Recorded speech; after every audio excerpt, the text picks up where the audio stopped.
one of the better gates that you'll hear, no doubt about that. Yeah, that's one thing with this wide stuff, man. It's hard to get the lows where they don't sound so harsh, to make them sound smooth. Either you get too much or not enough. It's really hard to get that right blend without them overpowering, Oh yeah, I know. And God, Lord knows, I know. Yeah, I've been messing around with that for 10 years, and one thing I found, man, it never hurts to add a little highs. Never hurts to run some highs, and but I keep my lows pretty flat, man. I got my low end is completely flat. I've got no boost on my lows anywhere. I just let my microphone take care of the lows. I do cheat a little bit. I got a little Aphex processor. The little Aphex processor that helps a little bit on the lows. It adds some even order harmonics on the highs. That makes my highs sound a little bit higher. I got the Aphex big bottom end on the lows. That adds some harmonics on the low to make my lows sound a little deeper. But short of that, I pretty much run pretty flat. You don't have to do a whole lot if your radio's set up right. If you got to do a whole lot of equalization, what I found over the years, typically you're going to overdrive something, overmodulate something, flat top something, and a lot of times the end result, it just doesn't sound all that grand. Come on. Yep, you definitely found exactly what I found.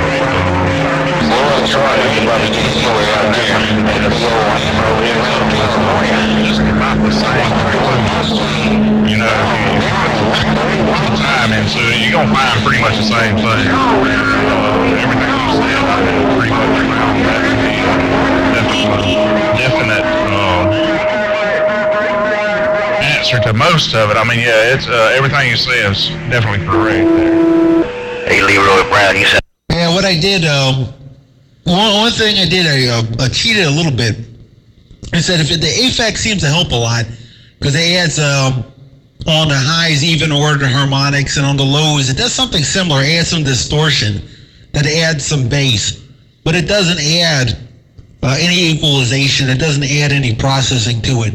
So basically, your peaks and your valleys are exactly the same, but you sound a little bit louder and a little bit brighter. And I noticed a lot of the radio stations out there, the AM radio stations, the ones that still play, fairly hi-fi stuff, play some music there. They use that a lot. And it's relatively cheap, too. It's only a couple $100. I mean, all things said, that's expensive. But, man, I know guys out here, I'm not going to mention any names, but I know guys a little further west of me, that spend tens of thousands of dollars on processing. And I don't know if it's worth it. I mean, I'm sure it is, but god dang it, I ain't got those deep pockets. Me and you neither. No, we're definitely running a lightweight station here. We don't have the big giant rack. We're just running one little computer, little cheap stuff, man. Yeah, and I'm doing some of the same things with the harmonics plugins that you are. We got one tailored for the low end, one for the mids and highs. And they seem to, like you said, not really, they don't color your audio a lot. They just make it louder. And I've also... 73 Georgia, standing by. And then back to mono. And it gives it a lot more presence there, doing the stereo channels most of the way through the whole setup. Roger. Hey, Roger, glad you're using, I guess you're using the going down that Pro Tools. Yeah, I've heard a lot of good and bad things about it, man. I've talked to a few people who've given up on it, and I heard other people who just love it. I don't know. I do a lot of computer programming and stuff, but and I'm surrounded by computers over here, man. It's just crazy. I got 1, 2, 3, 4, 5. I got 6 computers laying around here right now, and actually, I got another one I got sitting on the floor. I want to put on one of these days, I want to get a software-defined radio so I can do some really nice gates. I know, I've been, over the years, man, I talked a couple times to Joe Dirt up there. up there on the coastal range of Oregon. And man, he kind of turned me on to those cheap dongles, man. But I haven't had much luck with them yet. they kind of seem, every time I key down, those things just blow up, man. They just stop working on me. But yeah, I want to get one of those hi-fi software-defined dongles, man, so I can do some really nice gates. But yeah, I'm pretty much it. When it comes to computers, I'm as an analog kind of guy. I like seeing meters and moving dials and potentiometers around. I'm not really good with the computer stuff quite yet, but I do have a new Dave-made transmitter here that is computer. It's basically a computer-generated audio on it, but I haven't had a chance to play with that yet. He keeps telling me to try that thing out. One of these days, I'm going to try that audio. But in the meantime, I'm just going to keep with the with the old analog stuff. But god dang it, man! It sounds like we're duck-lucking neighbors, man. That radio sounded real smooth. In fact, I got another gate rolling on, but I guess you're going to hear 90% of me just yapping in this thing. Come on. Oh man, that's one thing I don't mind is listening to your audio. It sounds good. I kind of learning just listening there, man. Yeah, we play with the little software dongle too there. I think we talked back and forth a couple times there on mile droppers. You see balljointt there. That's me on mile droppers. So that's my local handle. But fooling with the little SDR, it's okay. I can't get it to act right with the radio. No matter what I do, if you have any kind of coax coming out of the dongle, I can't keep it quiet. It still wants to overload when I key up. No matter what I do with a relay or whatever, it's still overloading on me. But we're gonna get there, man. I'm gonna give up on it there for a little while and play with some other stuff, but we'll get back with it here in a couple weeks. I don't like doing that, man. Just banking up the time. 1 go. 413 is gonna sit back, read the mail. Can't key the driver like it. All right, Joe. But here you're gonna be happy with this gate because the whole time you're doing about 45 dBs or better. With that full quieting coming back through the radio. In fact, here, let's see here. Since I'm rolling the gate here, see if I can get it. Audio. If I can roll this over here. Hello, try to do 3 things at once, man. Look at my scope. Radio. 1, 2, 1, 2. Well, I'm talking, that's a little distorted, but radio. If I got to zoom in. But I throw that in with the whole mix. But I've been doing mud ducking out here for a little bit, but man, you got it in lockdown mode, man. I like hearing that hi-fi. I didn't know you were balljointt there on mall droppers, man. I can make a note of that 77 here. Hang on. Balljointt. Yeah, put you in there, man. Yeah, I want to play with another one. There is one called, what the heck is a software-defined radio, man? It's a Quicksilver. They make a nice little dongle, man. I'm thinking about it, but man, it's expensive, and if it doesn't work, if it overloads, man, that's just too much money. Too much money for me to go down the pocket. So I think I'm going to let Joe Dirt, man, come up with a solution. I know the guy can do it. Yeah, he seems to be up on that stuff pretty good, man. He does a good job on everything.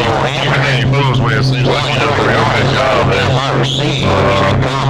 We're just playing with that first one that we've fooled with, and like I said, we're gonna give it a rest for a few days and see how it goes. I don't know. I'm gonna get back with my YouTube channel and try to get my gates and stuff rolling like I need to.